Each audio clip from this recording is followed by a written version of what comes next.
Okay, question number 32. An ion X contains the following particles: 53 protons, and write Z here to indicate protons, then 89 neutrons, N here, and then 54 electrons. Okay, so 51 electron is more here. What is the nuclear notation for X over here? Okay, so usually a nuclear rotation is written as ZXA. Okay, what is A here? A is nothing but Z plus N over here.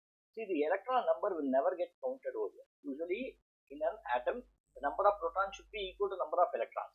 But nevertheless, if there is one electron more or one electron less, it tells you that it's an ion. That's what it says. It's not a neutral atom, it's an ion over here. It has one electron more. Doesn't matter, but the element can be represented in this manner only. So what I will do is I'll write this Z value, which is equal to 53 here, and then X over here, and A is nothing but 53 plus 89, which should now be 9 plus 3 is 12, 1, then 9 plus 5 is 14, those should be 142. So the answer is 53x 142, answer should be A.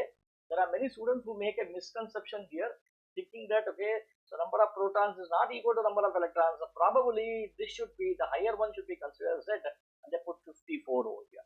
So most of them I have seen, they would either mark this one over here. So they count 54 plus 89, finally get 143.